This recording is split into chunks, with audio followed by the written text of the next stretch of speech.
How does one possibly speak into the horrible atrocities of war in a few minutes?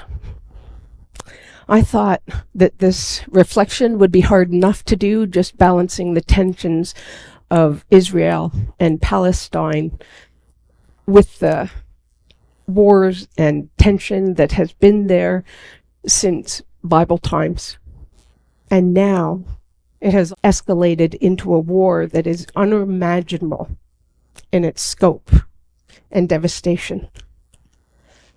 The simplicity of my illustration has been getting caught in my throat as I try to make a point that's not trite or trivial, knowing that there are others who can speak the debate pieces of this issue. The women of the Palestinian Writing Committee for World Day of Prayer use Paul's words in Ephesians. I beg you that we bear with one another in love. So maybe my small illustration is just what we need as we look with hopelessness and despair, feeling insignificant in our ability to affect change. Watching TV or looking at the news on my screens, the stress gives me knots in my stomach, and life seems to be unraveling. If you have one close by, I'd like you to get a ball of wool to have in your hands as we consider the knottiness of this world. Israeli and Palestinian relations are all tangled up, to say the very least. And so are many of the relationships in our own lives. Working with the wool in our hands, we come across a knot. Just see what happens. How long does it take you to get frustrated? What do you do with your frustration? Does anger explode quickly and you throw the whole thing away, giving up? Or do you patiently work, finding a release, a knot at a time? For the unity of the project, we can't just clip the loops around the knots.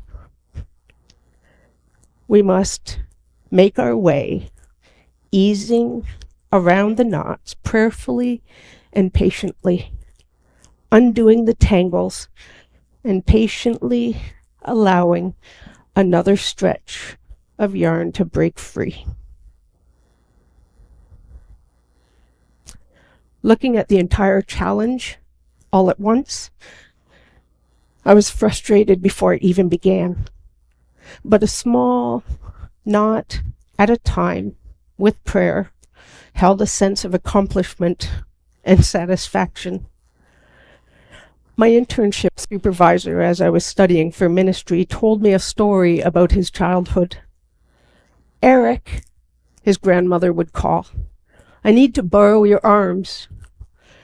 So she would get him to come and sit in front of her and hold the yarn so that she could roll it into the ball without it getting tangled in the process. While he was sitting there, a captive audience, she would tell him the most important things about life that she wanted him to know.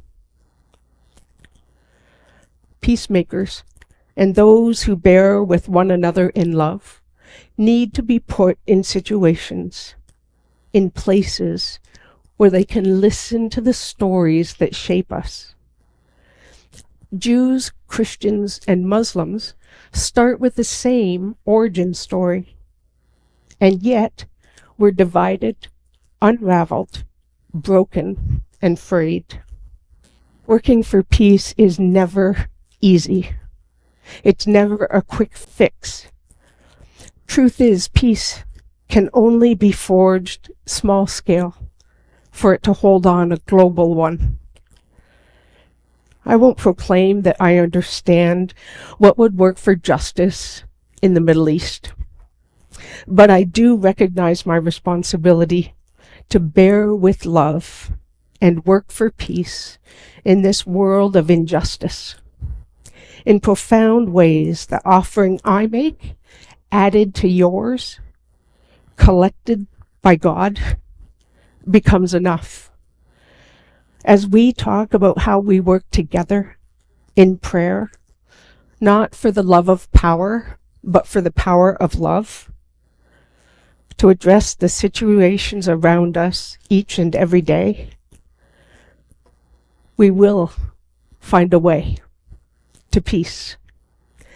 May God continue to challenge each and every one of us to be a peacemaker in our small corner of the world, individually, locally, and then globally.